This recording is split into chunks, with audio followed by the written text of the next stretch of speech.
कौन है भगवान? सबूतों की रोशनी में होगा आज फैसला आसान।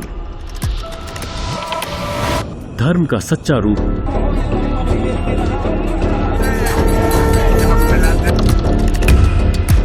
न अंधभक्ति न कोई भ्रमजाल। पत्थर पूजे हरि मिले तो मैं पूजूं पहाड़, उससे तो चक्की भली जिससे पीस खाए संसार। ब्राह्मण से गधा भला, आन देव से कुत्ता, मुल्ला से मुर्गा भला, जो शहर जगावे सूता। दर्शकों, यह वाणियां हैं कबीर साहिब की, जिन्होंने आज से 600 वर्ष पूर्व जब वे इस धरती पर थे, उन्होंने उस वक्त की प्रचलित कुरीतियों के खिलाफ अपनी ऐसी वाणियों के माध्यम से कई कुठाराघात किए। दर्शकों, यूं तो कबीर को चाहने वाले दुनिया भर में करोड़ों लोग हैं। कुछ महज एक संत की संज्ञा देते हैं, कुछ उन्हें रहस्यवादी कवि कहते हैं और कुछ उन्हें सद्गुरु कहते हैं, लेकिन एक मत ऐसा भी है जो कहता है कबीर को भगवान। दर्शकों, क्या यह केवल एक मान्यता है या है कहीं शास्त्रों में कबीर की कोई पहचान? बने रहिए इस वीडियो में शुरू से अंत तक। यहाँ इस वीडियो के माध्यम से होगा हमारी और आपकी कई शंकाओं का समाधान, क्योंकि आज खुलेंगे शास्त्रों से प्रमाण। न्यूज चैनल हिमाचल की तरफ से मैं निशा एक बार फिर से आपका स्वागत करती हूँ। आज जैसे कि हमें यहाँ पर कबीर साहिब जी के प्रकट दिवस पर आने का मौका मिला और मैं यहाँ अपनी टीम के साथ पहुंची। तो जैसे ही मैं यहाँ पे पहुंची तो मुझे यहाँ पे कुछ लोग दिखाई दिए जो आपस में कुछ बातें कर रहे थे। कुछ लोग जो थे वो बता रहे थे कि कबीर साहिब भगवान है और दूसरे कहीं बता रहे थे कि कबीर साहिब जो हैं भगवान नहीं है। तो इन लोगों की आपस में चर्चा रह रही है, किस प्रकार की चर्चा इनमें हो रही है। मैंने भी जानने की कोशिश करी और अधिक मैं जानना चाहती हूँ। मैंने बोला इस चीज को आप तक भी पहुँचाएं कि वाकई में ही ये चीज कितनी हद तक साबित होती है। इस चीज को प्रमाणित करने के लिए क्या ये शास्त्रों से प्रमाण दे पाएंगे या नहीं दे पाएंगे, ये हम देखेंगे इस फैक्टफुल डिबेट में। तो नमस्कार जी। नमस्कार जी। आप यहाँ पे किस बात पे डिस्कशन कर रहे हैं? तो हम यहाँ पे, हमें पता चला था कि यहाँ पे भंडारा चल रहा है 3 दिन का, तो हम यहाँ पे भंडारा देखने आए थे। तो हम इन्होंने जैसे यहाँ पे हमारे कुछ जानकार के लोग हैं जो यहाँ आते हैं, उन्होंने हमें बुलाया था कि यहाँ पे आओ, भंडारा चलता है, प्रदर्शनी भी लगती है। तो हम जब प्रदर्शनी देखने आए तो हमने यहाँ पे देखा कि बहुत सारी किताबें रखी थी, हमारे ग्रंथ भी, ऋग्वेद सामवेद सारे वेद भी रखे थे और गीता जी भी रखी थी। तो ये तो हमने ये देखा तो हमें लगा कि अच्छा, ये भी देवी देवताओं को पूजते हैं, ये भी उनको मानते हैं, सारे धर्म ग्रंथ वही रखे हैं, तो हमें बहुत अच्छा लगा। लेकिन जब हमने इनसे बात करी कि आप तो देवी देवताओं की किताबें रख के बैठे हो, लेकिन आप कह रहे हो कि कबीर साहब भगवान है, तो ये हमें बात समझ नहीं लगी। तो मैं सुबह से यहीं पे घूम रहा हूँ, मेरे को ये नहीं समझ आया कि बातें तो ये कर रहे हैं कबीर साहब की, किताबें रख रखी है हमारे हिंदू धर्म की, तो ये दोगलापन इनका क्यों है? वो समझने के लिए इनके पास बैठा था कि ये बातें ये क्यों कर रहे हैं, जबकि हमारे हिंदू धर्म में सबसे बड़े शंकर भगवान को माना जाता है और विष्णु जी को माना जाता है। मैं खुद कृष्ण जी का भक्त हूँ। तो मैं ये कह रहा हूँ कि जब ये सारी किताबें उनकी रख के बैठे हैं, हम और इनकी यहाँ पे फोटो भी मैंने लगी देखी, तो ये सब देख के तो ये उनको कह रहे हैं कि ये भगवान नहीं है। तो इस बात के मेरे को मतलब दिक्कत हो रही है समझने में कि ये एक तरफ भगवान को फोटो भी लगा रहे हैं और कह रहे हैं भगवान नहीं है। तो मैं ये समझने के लिए इनके पास बैठा हूँ, मेरी ये प्रश्न है। तो जैसे कि ये बोल रहे हैं कि कृष्ण जो है वो भगवान है, वहीं दूसरी तरफ आप ये बता रहे हैं कि कबीर साहिब भगवान है, तो क्या लगता है आपको कि बाकी में ही इनके प्रश्न में दम है? क्या बोलना चाहेंगे आप?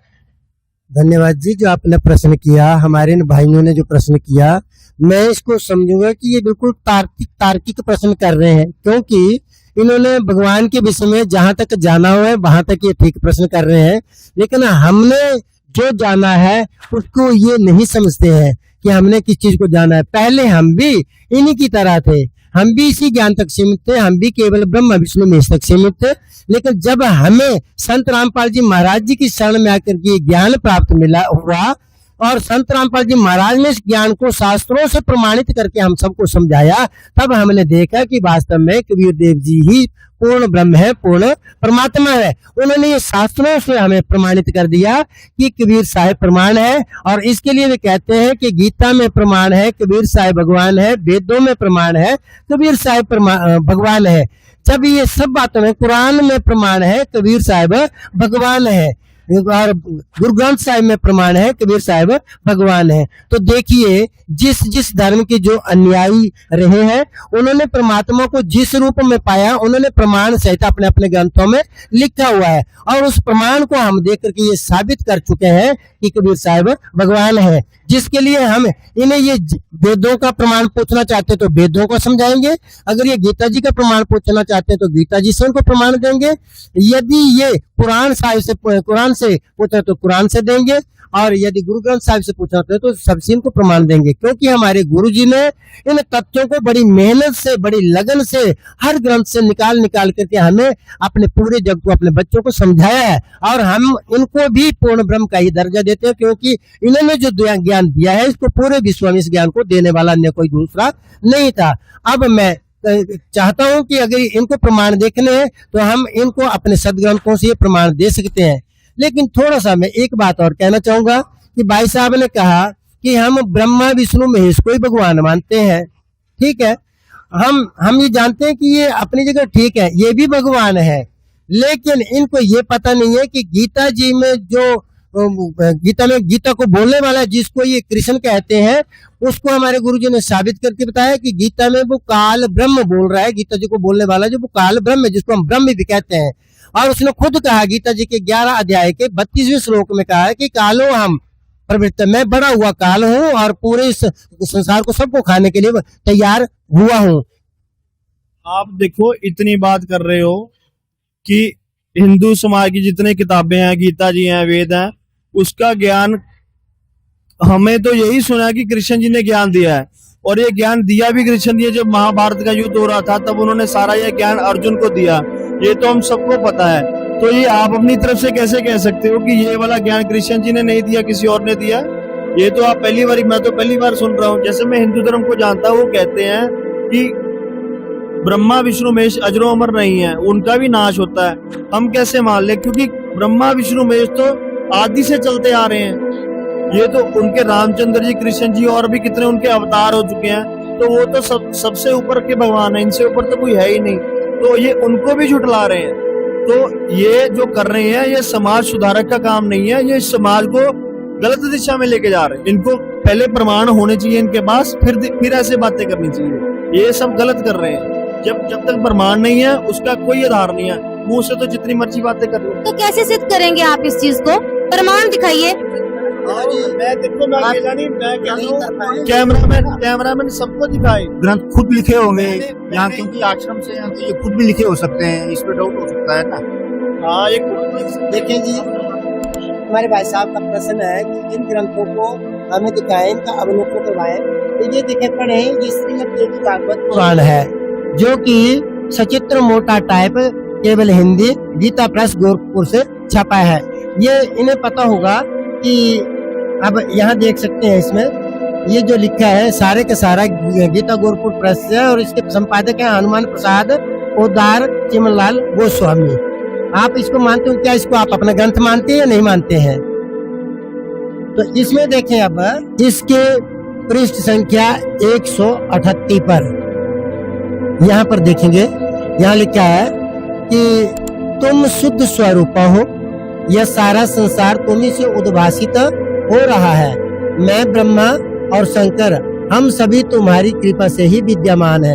अर्थात यहाँ पे कह रहे हैं कि ब्रह्मा जी और शंकर जी हम तुम्हारी कृपा से हैं। किसकी कृपा से? दुर्गा जी की कृपा से विद्यमान है। हमारा आविर्भाव मतलब जन्म, और तिरोभाव मतलब कि मृत्यु हुआ करता है। केवल तुम ही नित्या हो, जग जननी हो, प्रकृति और सनातनी हो। अब मेरे भाइयों से जानना है कि क्या ये अपने भगवानों की मृत्यु और जन्म के बारे में जानते हैं या नहीं? क्योंकि यहाँ श्रीमद् देवी भागवत पुराण जी में इनको मृत्यु के दायरे में कहा गया है, तो इनको भगवान कैसे मान सकते हैं? हाँ, हम इनको भगवान इसलिए मानते हैं कि ये त्रिलोकी के स्वामी है, ये स्वर्ग लोक के, पृथ्वी लोक के और पाताल लोक के स्वामी है।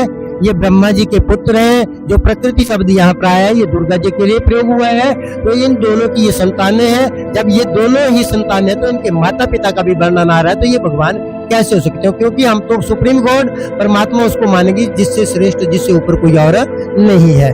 तो ये इससे इनको प्रमाणित किया जा रहा है कि यहाँ पर आपके ही इस धर्म ग्रंथ में ये सारा ज्ञान दे रखा है। अगर इसको ये समझेंगे तो इन्हें भी ज्ञात हो जाएगा कि परमात्मा की स्थिति क्या है, परमात्मा कौन है। जैसे आपने बताया कि ये ब्रह्मा विष्णु महेश का तो जन्म मरण हो रहा है, तो हम तो इनकी ही भक्ति कर रहे थे। अब अगर इनका जन्म मरण हो रहा है तो फिर अगर हम इनकी भक्ति करेंगे तो हमारी भक्ति का तो कोई हमें फल नहीं मिलेगा।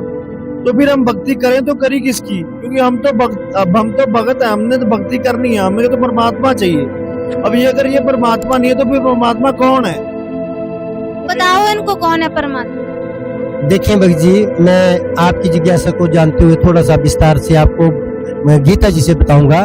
गीता जी में जो गीता को बोलने वाला है वो काल है, उसको ब्रह्म कहते हैं। और ये ब्रह्म ही इन ब्रह्मा विष्णु महेश तीनों का पिता है। प्रकृति जो शब्द आपने देखा श्रीमद देवी भागवत पुराण में, प्रकृति इनकी माता ही दुर्गा के लिए प्रयोग में आया है, जिसको हम विस्तार से अगर जानना चाहें, आप जानना चाहें तो आप श्रीमद देवी भागवत पुराण जी को विस्तार से पढ़िए, आपको पूरी जानकारी हासिल हो जाएगी। लेकिन इसके बीच में अब ये खुद काल ब्रह्म जो गीता को बोल रहा है कृष्ण के भीतर बैठ करके, ये खुद कह रहा है कि मुझसे आगे कोई दो और है, और उनका मैं आपको देखो गीता से ऐसे प्रमाण सहित आपको जवाब देने जा रहा हूँ। जिसमें आप देखेंगे गीता जी में श्रीमद भगवत गीता जी में आप यहाँ देखें अध्याय 15 का और श्लोक जो है 16, पहले 16 देखेंगे। यहाँ लिखा है, गीता ज्ञान दाता कह रहा है कि द्वौ इमौ पुरुषौ लोके क्षर अक्षर एव च। इस संसार में दो पुरुष है, एक कौन? क्षर और एक अक्षर। जो क्षर है वो ब्रह्म है और ये जो अक्षर है ये पर ब्रह्म। पर ब्रह्म मीन के जो ब्रह्म से बड़ा, जैसे हम राजनीति में किसी को एमएलए के बाद मंत्री आता है, मंत्री का मुख्यमंत्री, उसी तरह ये क्षर अक्षर दो बताए गए हैं और गीता जी में बताए। लेकिन आज तक किसी पंडित ने, किसी ज्ञानी ने इस श्लोक के विषय में जानकारी नहीं दी कि इस ब्रह्म के बाद आगे भी कोई और शक्ति विद्यमान है। और फिर इसके साथ में क्या कहता है? क्षर सर्वभूतानि सर्वाणी भूतानि कूटस्थो अक्षर उच्यते। फिर यहाँ पे देखिए, यहाँ पे सरल हिंदी में भी कह रखा है क्या, इस संसार में नाशवान और अविनाशी। ये जो अविनाशी शब्द है इसलिए लिख दिया है क्योंकि जो अक्षर है, अक्षर शब्द का होता है अविनाशी, लेकिन ये भी नाशवान है। ये यहाँ पर अनुवाद में कमी है भी। ये दो प्रकार के पुरुष हैं। फिर उनके लिखे संपूर्ण भूत प्राणियों के शरीर नाशवान और जीवात्मा अविनाशी कहा गया है। तो यहाँ भी इन्होंने अर्थ में गलती कर रखी है, क्योंकि ऐसा नहीं है। ये क्षर और अक्षर की महिमा को बताने वाला श्लोक है। और नीचे ये देखे श्लोक 17 है। 17 में लिखा है, उत्तम पुरुष तो अन्य। उत्तम पुरुष तो कोई और है, किसे? क्षर और अक्षर के जो परे है, इनसे भी वो श्रेष्ठ है। उसी को परमात्मा इति उदाहरित, उसको परमात्मा कहा गया है। आप बताइए, आप कौन से परमात्मा को ढूंढना चाहते हैं? फिर साथ में उसके बारे में उसकी विशेषता भी बताई है। यह जो परमात्मा लोक त्रयम आवृत्य, तीन लोकों में प्रवेश करके, कि यहाँ भी ऊपर भी सब जगह प्रवेश करके विभर्ती सबका क्या करता है? भरण पोषण धारण पोषण करता है। और अव्यय ईश्वर वो ही अविनाशी परमात्मा है। तो भगत जी आप बताइए कि आप ब्रह्मा विष्णु महेश को, जिसको आपने मान लिया कि वो मृत्यु के दायरे में, लेकिन अब वो परमात्मा कैसे हैं? गीता जी हमारा सबसे बड़ा हिंदुओं का पवित्र धर्म ग्रंथ है जो गॉड गिवन है। अगर इसमें ऐसा लिखा हुआ है तो इससे बड़ा प्रमाण और कहां से मिल सकता है? तो आप कैसे सिद्ध करेंगे कि कबीर परमात्मा है, कबीर भगवान है? वो सिद्ध करें हमें। इस श्लोक में कहीं ये तो नहीं लिखा है कि कबीर साहब जो है पूर्ण परमात्मा है। तो अब आप बताओ कि कैसे सिद्ध करोगे कि कबीर साहब परमात्मा है? मैं इनकी इस शंका का भी समाधान किए देता हूँ। अध्याय 8 गीता जी के अध्याय 8 श्लोक नंबर 9, 8 श्लोक नंबर 9, ये देखें, ये अध्याय 8 है और ये श्लोक संख्या 9 है। ये जो श्लोक लिखा है ना पूरा, इस श्लोक आप यहाँ पे अर्थ देखें जरा, मैं अर्थ की तरफ आपको ले जाता हूँ।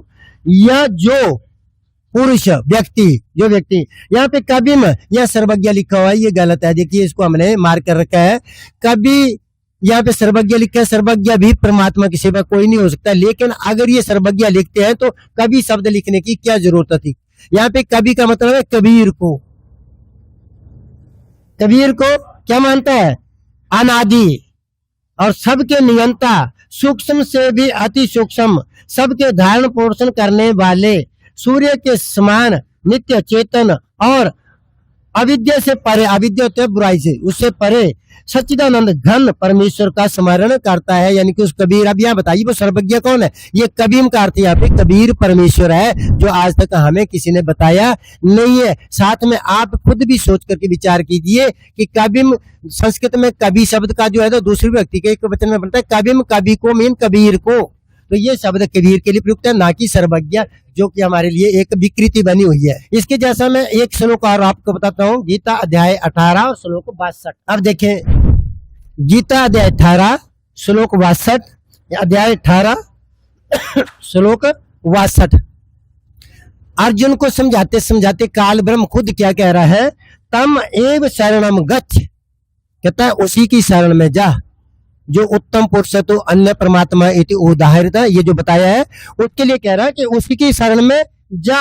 सर्व भावेन भारत, हे भारत तो सब प्रकार से केवल उस परमात्मा की शरण में जा। अब यहाँ पे क्या लिखा है? गच्छ, यहाँ पे गच्छ का अर्थ जानो, यहाँ पे सीधा लिख दिया है ना, तत्प्रसादात परम शांतिम स्थानम प्राप्स्यति शाश्वतम, और उसकी कृपा से तू परम शांति को, सनातन धाम को प्राप्त होगा। तो गीता जी हमारी, गीता का ज्ञान देने वाला सीधा ही साबित कर रहा है कि वो पूर्ण ब्रह्म कोई और है और उसकी शरण में उसको जाने के लिए कह रहा है। हाँ।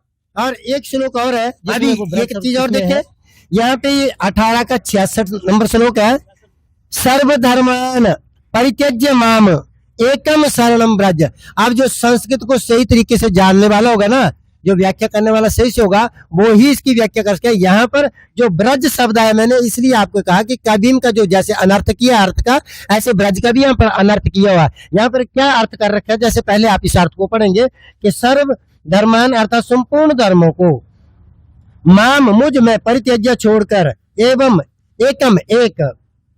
अब एक के बाद क्या कह रहा है?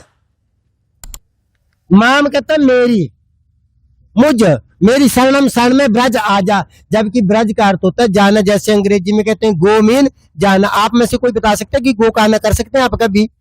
जब गो का आना नहीं हो सकता है, नहीं हो सकता। तो ब्रज जो संस्कृत का ब्रज धातु है और उसका अर्थ होता है जाना। अब इसका सीधा सा अर्थ क्या है? सर्वान धर्मान माम परित्यज्य, तुम अपने सारे धर्मों को मुझ में छोड़कर एकम शरणम ब्रज, उस एक पूर्ण ब्रह्म की शरण में चला जा। फिर क्या होगा? फिर कहते हैं अहम त्वाम सर्व पापेभ्य मोक्षयिष्यामि, मैं तुम्हें सारे पापों से मुक्त कर दूंगा, मां से तू चिंता मत कर।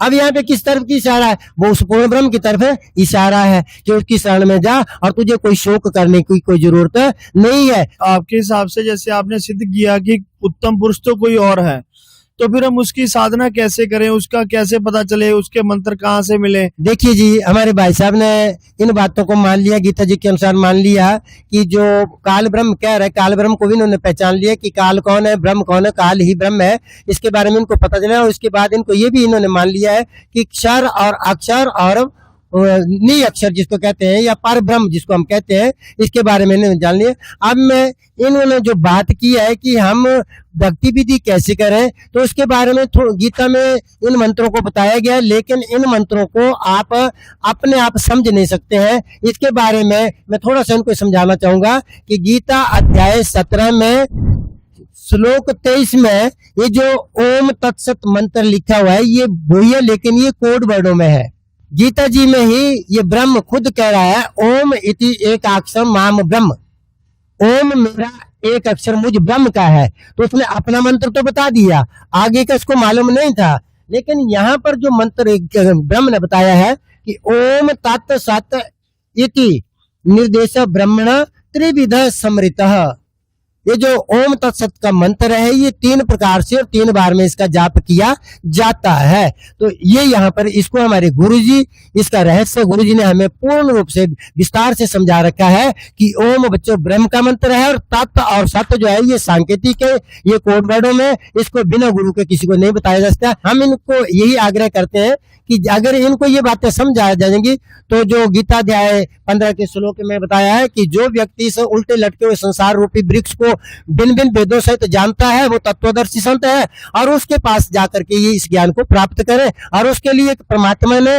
कबीर सागर में लिखा है, अक्षय पुरुष एक पेड़ है, निरंजन वाकी डार है, तीनों देवा शाखा है, ये पात रूप संसार। तो हिंदी में सरल सा दोहा है जिसमें कह रहा है कि अक्षर पुरुष एक पेड़ है। जो पेड़ होता है वो जड़ों से बाहर दिखता है, वो पेड़ होता है, जिसको हम तना कहते हैं, वो पेड़ है, वो तना है, वो अक्षर है। बड़ा सुंदर तरीके से समझा है। और उसके नीचे एक डार है, जो टहनी जिसको कहते हैं, उसकी ब्रांच निकलती है, वो निरंजन है, जिसको ब्रह्म कहते हैं। और उसके तीनों देवा शाखा है, जो नीचे 3 टहनियां जा रही है, वो ब्रह्मा विष्णु महेश पत्नी से वो है। तो और उसके नीचे जो पत्तों के रूप में वो संसार है। तो हम सब वो पत्ते रूपी उस उल्टे लटके हुए वृक्ष के पत्ते हैं। और उसके भेदों को जो जानता है वो तत्वदर्शी संत है। और इस समय से धरा पर, इस पृथ्वी पर संत रामपाल जी महाराज के सिवा कोई भी तत्वदर्शी संत नहीं है धरती पर। हालांकि बहुत सारे धर्म गुरु बनकर बैठे हैं, लेकिन वो अपने मन माने मंत्र देते हैं जो शास्त्रों में कहीं भी मिलते नहीं है। ये सबसे बड़ा प्रमाण है। ये तो आपने बता दिया कि तत्वदर्शी संत कौन है, लेकिन हाँ जी बोलिए। भगत जी, मैं तो पहले, अब इतने सारे आपने प्रमाण दे रही है, मैं तो अभी मेरे पास कुछ बोलने के लिए बचा नहीं। पर आपने जब इतने प्रमाण दे दिए हैं, अब मैं एकदम से, मेरे को ये यकीन भी नहीं हो रहा। तो मैं चाहता हूँ कि मेरे को कोई इसकी मतलब पुस्तक मिल जाए, कुछ मिल जाए, ताकि मैं इसको अच्छे से पढूं और समझ सकूं, ताकि मेरे को ज्ञान हो। ऐसे ही मैं आपके कहने से आपकी बात मान लूं तो बाद में मुझे कोई और विचलित कर दे, मेरे को भ्रम, मुझे कुछ और ज्ञान दे दे। तो मैं ऐसे, जैसे मैं तो पहले हिंदू धर्म पे मानता था और उनकी पूजा करता था, उनके नाम मंत्र जाप करता था। तो अब आपके हिसाब से वो सारे मंत्र तो मेरे व्यर्थ हो गए, मेरा समय भी व्यर्थ हो गया। अब वो कौन से मंत्र हैं वो भी आपने मुझे बता दिया कि गीता जी में ऐसे ऐसे मंत्र लिख रखे हैं। तो अब वो वाले मंत्र का जाप मैं कैसे करूं? वो मुझे नाम दीक्षा कहाँ से मिलेगी? और वो मंत्र कैसे सही है, सिद्ध है, उसका प्रमाण मैं किसी को दिखा सकूं? मुझे कोई ऐसी पुस्तक मिले ताकि मुझ उस पे सारा लिखा हो और कैसे वो प्रमाणित हो, ताकि वो आगे समाज किसी को दिखा सकूं और कल को मुझे ये ना कहे कि भाई आप कहाँ फंस गए। क्योंकि हमने भी, हमारा भी जो समाज है, हमने उनको जवाब देना होता है कि आप कहाँ फंस गए, नहीं तो वो हमें कहेंगे कि आपने अपने देवी देवता छोड़ दिए, कल को हमें कोई नुकसान हो गया तो फिर हम ना तो इधर के रहे ना उधर के रहे, हम तो बीच में लटक जाएंगे। क्या कहेंगे आप? भाई साहब, मैं तो सबसे पहले ये कहूंगा आपको कि जो हमने प्रमाण आपको बताए हैं वो धर्म ग्रंथ हम सब के हैं, आपके हैं, हमारे हैं। हमारे गुरुजी ने जो हमें ज्ञान दिया है वो इन्हीं शास्त्रों से हमें ज्ञान दिया है। और गुरुजी ने कि ये जानते हुए, क्योंकि वो परमात्मा है, पूर्ण ब्रह्म है, उन्होंने ये जानते हुए कि जगत के लोग कोई भी अपने ग्रंथों को न पढ़ते हैं, ना इन ग्रंथों को पढ़ सकते हैं, इसलिए परमात्मा ने अपने क्रोध के द्वारा जो उन ग्रंथों में सार सहित सार गर्भित ज्ञान था उसको अपनी पुस्तक ज्ञान गंगा में लिखा। और उस ज्ञान गंगा को आप लेकर के पहले उसका अध्ययन करें, पढ़ें। जो आपके मन में और भी शंकाएं होंगी, उस पुस्तक को पढ़ने से वो आपकी मन की सारी शंकाएं दूर होंगी। उसको आप पढ़ना, उस पुस्तक को घर में ले जाना। और ये पुस्तक आपको भाई साहब हमारे जो प्रचार पुस्तक सेवा के अंदर बाहर लगा हुआ है, वहां पर वो आपको पुस्तकें मिलेंगी। क्या कहना चाहेंगे? ठीक है जी, भगत जी ने जो बताया मैं उसका बहुत बहुत धन्यवाद करता हूँ। और मेरी इच्छा ये भी है कि भक्ति तो जो मैं पहले करता था वो तो अब मैं नहीं कर पाऊंगा, क्योंकि आपने बोल दिया कि वो तो भक्ति सारी खत्म है, वो खुद नाशवान है। तो इसके लिए मेरे को जो मंत्र है, वो मंत्र कहाँ से मिलेगा, मुझे वो भी थोड़ा बताइए कि वो मंत्र कहाँ से मिलेगा, अभी मिलेगा या कब मिलेगा? हाँ, इसके बारे में मैं थोड़ा सा आपको बताना चाहूंगा कि जैसे ही आप ज्ञान गंगा पुस्तक पढ़ लेंगे, आपके मन में संतोष हो जाएगा कि मुझे इस ज्ञान के ऊपर चलना है, मुझे अपने जीवन को सार्थक बनाना है। तो भाई साहब, आपको गुरुजी के नाम दीक्षा केंद्र है जो भारत के हर राज्य में है और हर राज्य के हर जिला में है। एक एक जिला में लगभग 2-2, 3-3 नामदान केंद्र हैं। जब आपको संतोष प्राप्त हो जाएगा तो इस पुस्तक में मोबाइल नंबर भी दिए होंगे नामदान केंद्रों के, आप उसमें कॉल करेंगे। कॉल करने के उपरांत जो है वहां से आपको कॉल आएगी, तो वो आपको बताएंगे कि आप किस क्षेत्र के हैं। ये जान करके वो आपको नामदान केंद्र की जो सुविधा के बारे में बताएंगे कि आप कहाँ जाकर के नाम दीक्षा ले सकते हैं। और जब आप नाम दीक्षा ले लेंगे तो वो जो नाम दीक्षा की वही आपके जाप करने वाले मंत्र होंगे, उन्हीं मंत्रों के द्वारा आपका जीवन सफल होगा। तो आप पुस्तक को ले जाएं, पढ़ें और आगे जो है इसको जैसे मैंने आपको समझाया है इस तरीके को अपना करके जो है ना किसी नामदान केंद्र में जाएं और अपना संपर्क वहां बना करके नाम दीक्षा प्राप्त करें। तो क्या लगता है अब आपको संतुष्टि हो गई है? नहीं, संतुष्टि तो देखो जैसे ये बता रहे हैं वैसे तो संतुष्टि हो गई है, लेकिन अब मन में ये दुविधा हो गई है कि इतनी भक्ति हमने कृष्ण जी की करी, उनको याद किया, अब वो सारा व्यर्थ हो जाएगा। उसके लिए मैं थोड़ा भावुक हो रहा हूँ कि मैंने इतनी उम्र, मेरी उम्र 30 साल से ऊपर हो गई है, मैंने इतने साल उनकी भक्ति करी, अब वो ये इनके हिसाब से ये तो चलो भगत है, ये सारा सही बता रहे हैं, जो हमारे पंडित लोग को हमें बताना चाहिए था वो उन्होंने हमें नहीं बताया। मैं तो उनको कोसता हूँ कि उन्होंने हमें पहले क्यों नहीं दिखाया, जबकि हम हफ्ते में 2 बार तो मंदिर जाता ही हूँ, मैं 2 बार 3 बार तो जाता ही हूँ, लेकिन उन्होंने आज तक नहीं बताया। यहाँ पे आज मैं पहली बार आया हूँ, इन्होंने ऐसे खोल के दिखा दिया जैसे ये तो पहली क्लास की कक्षा की पुस्तकें होती हैं। ऐसे ही पंडित लोगों के पास जब हम मंदिर में जाते थे वहां पे हमने कभी 1-2 बार मैंने पंडित में मंदिर में पढ़ी देखी किताबें की ऐसी किताबें, लेकिन इतनी मोटी मोटी देख के हम तो पढ़ने की कभी इच्छा ही नहीं हुई, लेकिन उन्होंने यहाँ पे ऐसे खोल के दिखा दिया। अब तो मन कर रहा है कि पहले किताबें पढ़े, ज्ञान समझे और नाम दीक्षा भी लें। मेरा तो मन बन रहा है कि मैं यहाँ से नाम दीक्षा लेकर ही जाऊं। तो फिर देखा आपने कि किस तरह से एक तरफ संत रामपाल जी महाराज जी के अनुयायियों ने सिद्ध कर दिया कि कबीर ही एक पूर्ण परमात्मा है, पूर्ण ब्रह्म है। दूसरी तरफ जो जगत के भाई साहब यहाँ पे इस समागम में आए हुए हैं वो भी बोल रहे हैं कि हम भी पूरी तरह से संतुष्ट हो चुके हैं और वो भी यहाँ से नाम दीक्षा लेकर ही जाएंगे। तो इसका मतलब है संत रामपाल जी महाराज जी ने अपने अनुयायियों को ऐसा ज्ञान से भरपूर कर दिया है कि वो प्रमाण सहित हर चीज को दिखा सकते हैं और वो सेटिस्फैक्ट्री जो चीज है वो संत रामपाल जी महाराज जी के शिष्यों ने पूरी चीज खोल के जगत के लोग भाई बहन जो आए हुए हैं बाहर से उनको उन्होंने सेटिस्फाई कर दिया। तो अब आप देख सकते हैं, आप भी सोचने पर मजबूर होंगे कि वाकई में ही संत रामपाल जी महाराज जी के ज्ञान में ऐसा क्या है और ऐसे कौन कौन से प्रमाण हैं आपने भी आज देख लिए होंगे। मुझे लगता है कि आप भी इस चीज को सोचने पर मजबूर हो जाएंगे और जरूर सोचेंगे कि हम भी कोशिश करें और संत रामपाल जी महाराज जी के बारे में ज्यादा से ज्यादा जानकारी लेकर उनसे जुड़े। बहुत बहुत धन्यवाद आप सबका जी। सच्चाई। इस प्रकार की और अधिक जानकारी के लिए जुड़े रहिए ऐसे न्यूज चैनल हिमाचल के साथ। धन्यवाद।